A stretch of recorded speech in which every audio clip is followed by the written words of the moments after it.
I was in a drunk driving accident. We swerved into a tree, and the tree was sitting where I was sitting.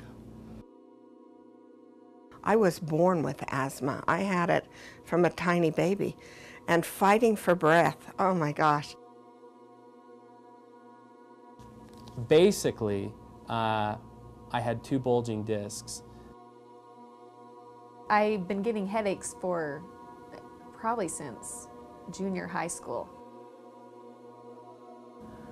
At age 59, I retired because the headaches were starting to come also in the daytime. Previously, it had been at night, just kept me awake. I lost 20 pounds in 4 weeks from stress and fatigue and just sickness. I threw out my back, couldn't even tie my shoe. I was actually moving a TV up the stairs and just, I think, carried it wrong. I would vomit sometimes for 3 and 4 hours and end up in the ER because I couldn't stop vomiting. Just slowly, you know, and I felt like, God, you know, maybe this is what it's like to get old or something. 41 years I have been in pain. I was out for almost 2 weeks where I could not move, I could not function.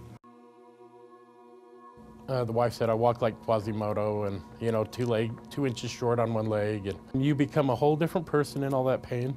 The family looks at you completely different, like, okay, let's put him outside with the dog.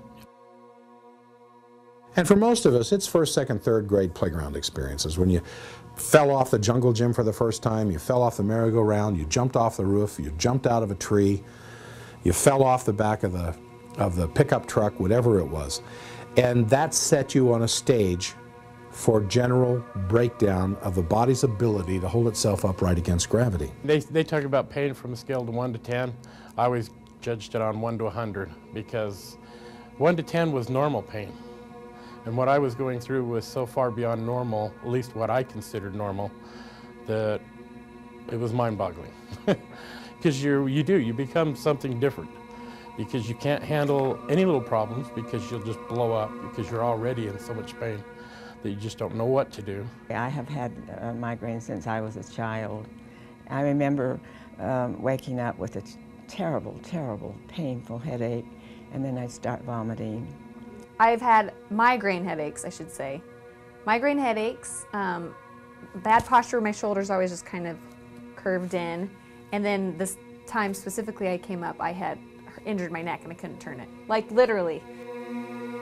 The discs that actually sit between the vertebrae were actually bulging out and pinching up against my canal, and all those nerves that were around there were giving me that pain, and I couldn't move at all. I was in a lot of pain. The reason that you get the tightness of muscles in the neck and shoulders and down the back and into the legs, the reason you start getting the limited range of motion and all these little aches and pains start showing up is because the body is doing its job. It's trying to balance an imbalanced structure against gravity.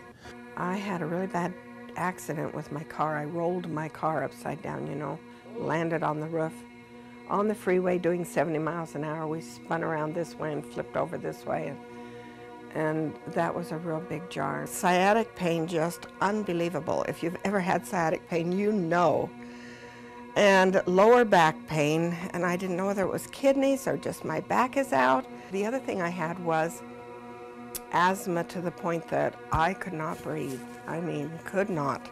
I have a blown disc in my neck, which I didn't know about. I'd been x-rayed several times because of all my back injuries over the years, hurt my back lifting patients, or I was in a car wreck once and got a really bad whiplash, and then I got thrown off a horse once, you know, same old.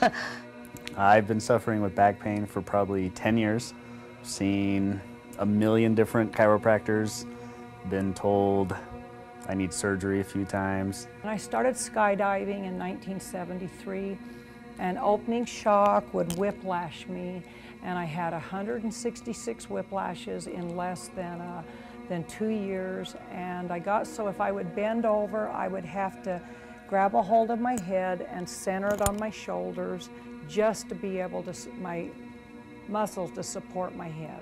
20 was 2 months old. I was sitting on the floor with him with my legs out, and I was holding him in my lap with his little head in my hands. And my daughter was 7. She was tumbling and she lost her balance and she landed right on his head.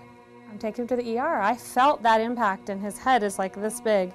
So we took him to the emergency, and they of course said, oh, no bleeding, everything's fine, you know, these babies are so resilient. It took 2 months before anything started to change.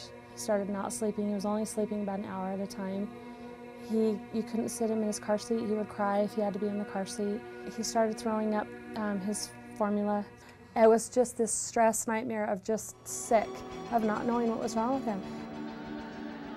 Chiropractors are often thought of as back doctors. That's because we're concerned with the spine, not because we're paying a whole lot of attention to the bony structure itself outside of its influence on nerves, but because that's where your central nervous system resides. 80% of the central nervous system is above the top bone in the neck, inside the cranium, inside the skull. The rest of it exists as a spinal cord going down the hollow rings of bone that make up the spinal canal.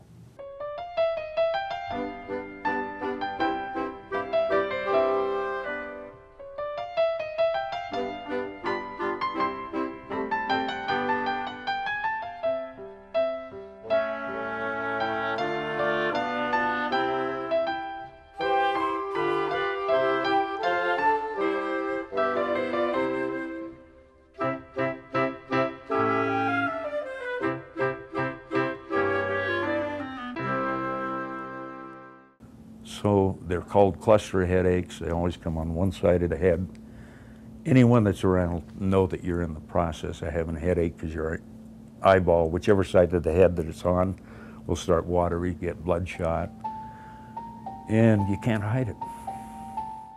I started in martial arts when I was a kid, and I was, you know, this was like 10 years ago, and I thought, well, God, must be getting old. I'm getting, you know, my pain. I had pain in my hip, and I was having real trouble kicking and stuff, and it was like, and then I'd go running, and I felt like I just couldn't move, couldn't open up. I felt like everything was kind of locked up. I've had back trouble for 30 years, where my back goes out and then it goes back in, but I've never really had anyone be able to treat it to any success. And then 6 years ago, I was arm robbed, and it left me with chronic migraines. They became daily after 6 months. So I was left with chronic pain from the migraines that were caused through post-traumatic stress syndrome. I did not seek help for that as well, because I was tough and I showed up for work every day. I thought it was okay, but it wasn't.